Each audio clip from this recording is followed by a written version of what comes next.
Channel 2 News begins right now with breaking news. Happening now at 6, a massive water main break, flooding cars and trapping people in their homes. You're literally tossing Jose over the fence? Yes, I mean, because it's pretty high, so there was no way for me to give it to him. So I pretty much had to toss him through the gate. That break near a water plant that processes more than 40% of the city's water, impacting businesses and homes across the area tonight. The water pressure for the next several hours will continue to be low. So tonight, the mayor anticipating that many residents will need to boil their water for the next 24 hours. Hello, and thank you for joining us this evening. I'm Dominique Saxa. And I'm Andy Sirota. That water main break also forcing businesses across the area to close early because of a lack of water. All HISD schools will be closed tomorrow, so will Harris County courts, and it's even impacting hospitals tonight. Let's get a live look now at the impacted area from Sky 2. The water is receding, but it's still causing a major traffic issue tonight. Take a look at a lot of red on the map as people try to navigate that area. The Beltway also dismissing tolls on the east side to try and help the situation. We have a team of reporters covering this breaking story tonight. We begin with how all of this started. Channel 2's Bill Spencer live near that break with details. Bill. Andy, this is just a massive flooding event with a torrent of water flooding into East Houston. Began about 12:30 this afternoon as repair crews were working on a major water pipeline, making a repair to a small leak. That pipeline suddenly ruptured, sending an ocean of water flooding onto 610, covering the roadway. At the height of this flooding event, the 610 East looked more like a raging river than a freeway, with motorists actually stranded in their cars and many of these people watching the water rise up past their windows. There is still a low water situation a low water pressure situation here in East Houston, affecting many thousands and thousands of people. The mayor warning people that they need to boil their water. All of the people in Houston need to boil their water for the next 24 hours. Mayor Sylvester Turner pulling no punches, calling this a major water line break that he says city crews are working feverishly to repair. I can tell you that the line has been isolated on both ends. So the line has been isolated on both ends. But until it fully drains, because it pulls water from all over, and so until it fully drains, it will continue to spew out water, although at a diminishing rate. We're going to be doing everything we can and working even with TxDOT in order to pump up that water. There were some vehicles trapped on the loop, about 12 to 15 vehicles, and our firefighters were able to pluck out about 3 people from that area. So again, we have units out there. We have high water vehicles. We have boats ready to deploy. As you can see live right now, the water has diminished greatly on the 610. In fact, the pavement is simply wet right now. Crews now working to clean up this freeway. They have no estimate of time as to when they're going to reopen the 610. They have to do a lot of work here, clean up all this sludge. There's one of the cleaning machines right now, brushing up the sludge, collecting the sludge and the mud and all the debris down there in the freeway. They're also going to have to test for the safety of this roadway before they open it back up. Reporting live, Bill Spencer, KPRC, Channel 2 News. Big cleanup ahead for sure, Bill. Thanks so much. Tonight, we know that water main is 8 feet wide. That's pretty large. Here's a look at the scale we're talking about. This graphic shows you the scale of an 8-foot water main and a man who stands at 6 feet tall. While we haven't received an amount of water lost in this break from the city of Houston just yet, the amount of flooding left behind is an indication that we are talking about massive amounts of water here. And this rising water caught drivers and neighborhood residents by surprise. The Houston Fire Department had to rescue 3 people from their cars that were flooded out, and some were trapped in their homes, left to watch the water rise after getting no assistance from the city. Channel 2's Joel Eisenbaum live in East Houston tonight with their story. Joel. Andy, I cannot emphasize, by the way, how bad it is trying to get from point A to point B in the city of Houston on the east side. We are on McCarty. This is right now live, and there's a half mile of traffic trying to transition onto Clinton Drive, which is sporadically closed. These cars and trucks and 18-wheelers have been sitting here for the better part of an hour already, not moving at all. Of course, a lot worse for a lot of other commuters today. Just incredible video, I think, really, on 610 near Clinton when we saw all that water. I mean, can you imagine? There's not a drop of rain out. You are driving, and all of a sudden you are in a flood. A dozen cars and trucks were lost in this thing. HFD had to do 3 high water rescues with one of those big high water rescue vehicles. Everybody okay there, but that's not it. We're not just talking about cars and trucks. This threatened homes. There were people along Clinton Drive in that area on the east side who were trapped in their houses. I spoke to a woman just a few hours ago who was so worried looking out of her front door because she was with her 1-year-old child alone trying to figure out how she was going to negotiate her way out of her house. She really thought the water was going to come into her home. So what she did was call 911 for help, but trouble with 911. They transferred me to another line. I believe it was a 311, and they told me that the lines were down. I was in line for like 5 minutes. Nobody answered, so I had to hang up. And my sister actually called, and they told her that it was not an emergency. So my sister was like, "What do you mean it's not an emergency? She's trapped inside her house." Yeah, so eventually, how's this woman got help for her and her child, and she had to literally toss her child over her fence in her backyard. It was her brother-in-law who managed to whittle his way through the neighborhoods and pick them both up. They're both all right tonight, and there was no water in their homes. I talked to her just a little bit ago. But this nightmare is not over for a lot of people. A lot of people trying to get to work, trying to get home. So many closed streets, including McCarty right here at Clinton as they try to shuffle. And we've got a lot of trains, planes, trains, automobiles, everything out here. Not much of it moving at all. We're live on the east side tonight. I'm Joel Eisenbaum, KPRC, Channel 2 News. Boy, frightening and frustrating for some, Joel. Thank you. So what happens if your home or car was damaged by the water from today's water main break? We found the answers for you.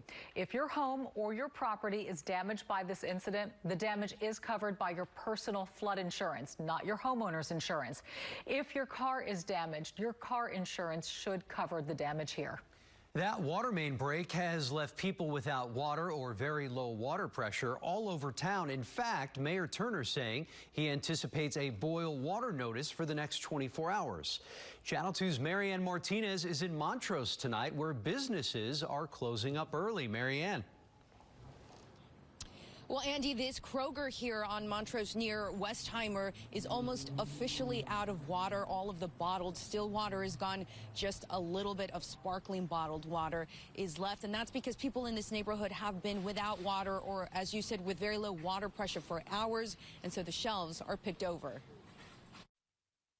A water main break miles away from Upper Kirby brought this Whole Foods to a standstill. Disappointed customers walked away after reading signs saying the store would be closed for the rest of the day. In Montrose, the water went out completely or ran with very little pressure for hours. The University of St. Thomas canceled classes for the rest of the day, meaning an early release for students. On Tuesdays and Thursdays, it's like 8 o'clock because I have a 7 o'clock class. After the city issued a boil water notice, many residents decided to stock up on water.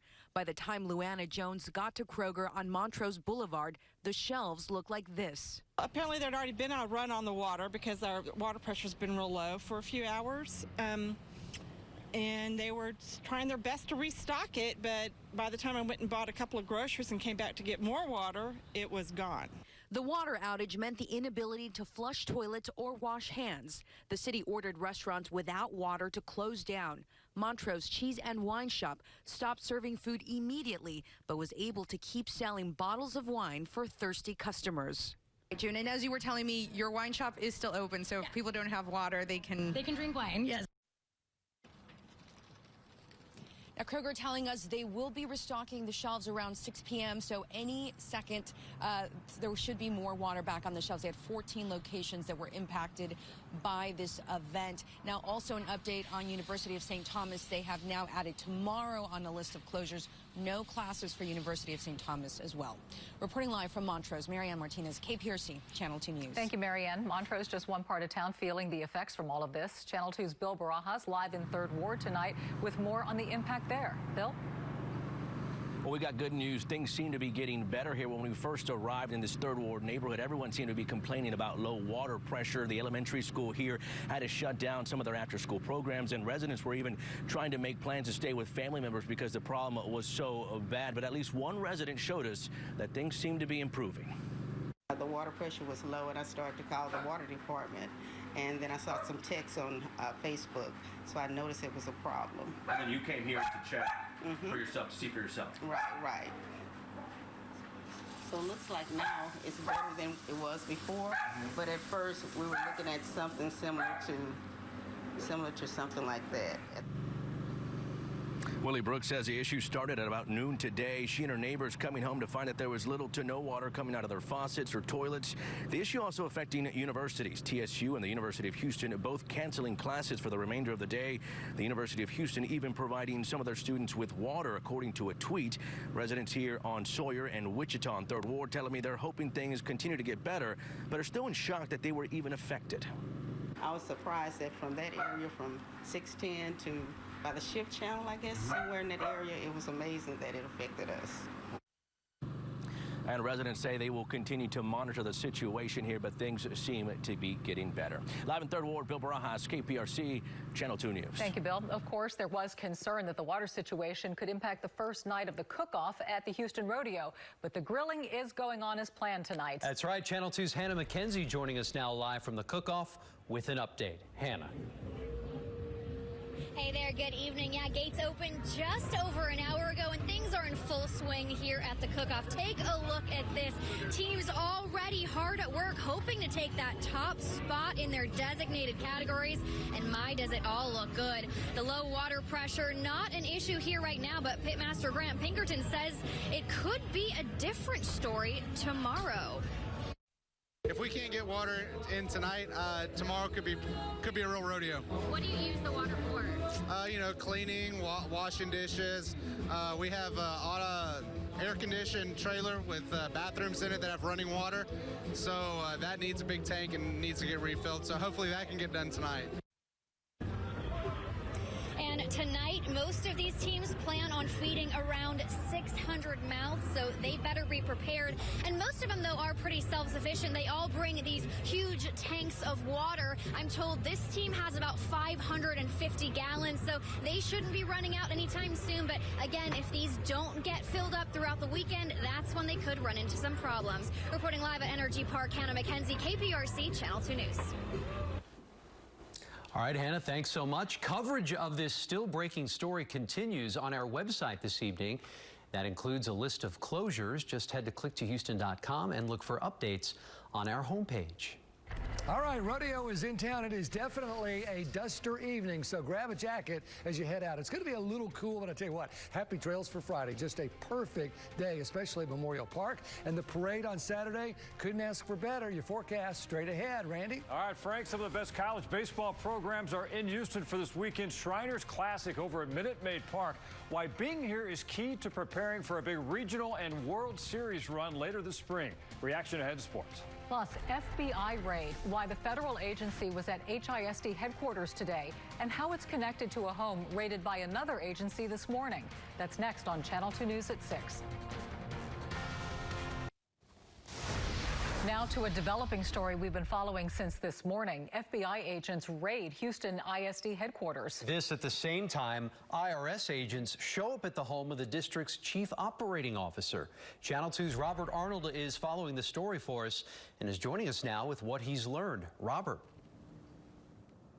Not unexpectedly, FBI agents were tight-lipped about the exact nature of their operation. However, one state senator is talking, and he says he suspects today's actions are tied to last year's scathing report from the Texas Education Agency. No doubt that has attracted the attention of the federal government. State Senator Paul Bettencourt certainly is not shy in stating he believes the Houston Independent School District has fallen into a state of dysfunction. It's not what happens in the teacher with the classroom. It's what's happening in the leadership. HISD's embattled image didn't get any help Thursday as agents from the FBI and IRS carted away boxes of evidence from the district's headquarters. Our sources say federal agents focused their efforts on the third floor. That's home to the executive offices. In tandem with this investigation, IRS agents were seen at the home of HISD's chief operating officer, Brian Busby. This is all bad signs. The signs have been bad. They're going to continue to be bad until this leadership is changed. This investigation follows calls for a state takeover of HISD. The TEA accused the district of several improprieties, including the unlawful awarding of contracts going as far back as 2013. The fact of the matter is that Houston deserves better. HISD officials would not comment exactly on what the FBI was looking for today, only to say that the district is fully cooperating with the federal agencies involved in this investigation and that there is no danger to students or faculty. Reporting live from HISD headquarters in Northwest Houston, Robert Arnold, KPRC Channel 2 News. All right, Robert, thanks so much. Could not have been a more beautiful day out there. Yeah, horrible for what happened with the flood. But I mean, it wasn't cold terribly, and it wasn't windy, and it wasn't raining. Yeah. So at least with everything else, we had a nice day, right? True. Some of these folks found it just ducky out there. It's peaceful, right? Out in Katy, very nice shot there. It just feels like the weekend coming. Lows this morning, it was cold. 26 in Conroe, 32 in Katy, 30 in Sugar Land, 32 at Bush. I think we can wave goodbye to winter. I don't have much of that left, but it certainly started that way. Made it to 61, 60, 55 this afternoon. Right now, we're generally in the 50s. There's a look. Southwest Houston at 55, west-southwest wind at 5 miles an hour. Down on the island, they're bundled up, so it's a little cool down there at 51. South winds at 9. Most of us have a nice west wind, so mid and upper 50s just about everywhere you look. It's going to start to go pretty quickly down into the 50s and 40s, though, because the air is so dry. Humidity 21% in Wharton, 28, 37, 26 in Pearland, 31 in Conroe. So like the desert, once that sun goes down, it really cools down quickly. Little west wind, but that's it. So by 7, look for mid 50s to low 50s, 51, 53, 54. And as we go overnight, temperatures fall to about 40. Some upper 30s, some low 40s, but right about 40. Make it easy to remember. For tomorrow, 70 maybe to 72 in spots. And then on Saturday, we have another fairly warm day, 46 to start, so it's cool. But by the time we get to the afternoon, we're at 75. So some nice afternoons after a cool start or two. Rodeo Parade on Saturday, 54 at 8, 60 at 10, and 70 at noon. So some nice parade weather. Showers way off to our north. We're clear. High pressure's in control. It'll continue to be in control this weekend. And notice this south wind that starts. So that's what warms us up for Saturday and Sunday, even into Monday. There's this front that's going to start moving our way, but that's not until next week, and it really gets here on Tuesday. So Tuesday is the day to watch for any rain. Other than that, maybe on either side, a little sprinkle, but right now it's Tuesday for the timing, so we'll keep an eye on that. Power planner is clear for tonight, right through the 40s to an overnight low, upper 30s to 40, pretty perfect for tonight's Haircast and really for tomorrow as well. High temperature tomorrow right at 70, maybe a little warmer in spots, 76 for Saturday. Dynamo and SaberCats are playing 20, 40, 20. So Tuesday here is the front. And then sunshine for Thursday, Friday, and then the next weekend is that weekend when we all lose an hour of sleep one way or another. But your clocks go forward at least an hour. But we get the sunshine back, at least in the late afternoon and evenings. So that's good. It's worth an hour loss. Absolutely. Sunshine and see you later, winter. That's right. Yes. Okay, nice. Randy joining us now, latest on the Stros. Yeah, playing tonight, early spring schedule. Astros and Nationals taking one step closer to the regular season. Under the lights tonight, we'll show you some early highlights from West Palm. Meanwhile, here in Houston, stacked field in town for the annual Shriners Hospital Classic. What it means to face this great competition early in the year. And he's not a headline grabber, but James Butler fitting right in with the Houston Roughnecks. His story straight ahead. All right, welcome to the Xfinity Sports Desk tonight. Baseball out in West Palm Beach tonight. Astros and Nationals under the lights. Of course, the rematch in the World Series. Astros facing Nats co-ace Max Scherzer tonight. And as we go to the highlights, top of the first inning, they get a couple of runs off the Nationals right-hander. Garrett Stubbs, he's been hitting the ball well early in these games.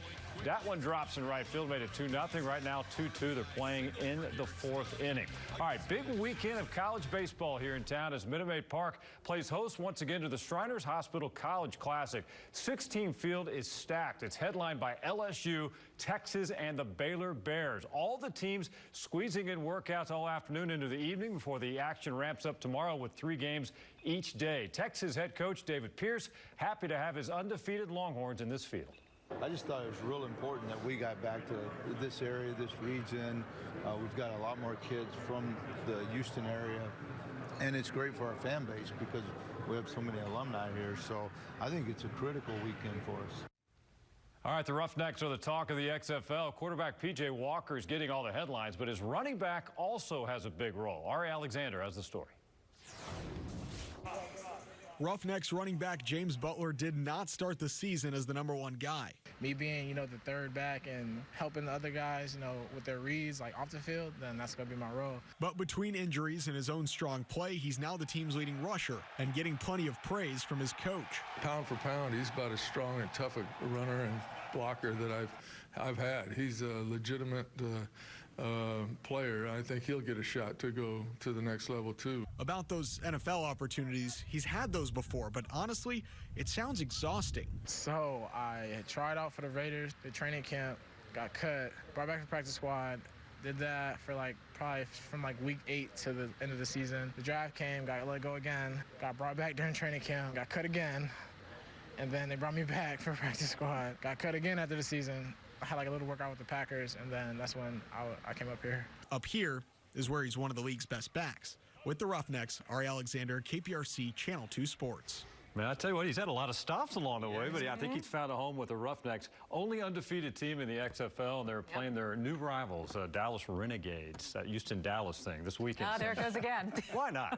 Let's just start it, right? Right. Should be good. And we'll be right back.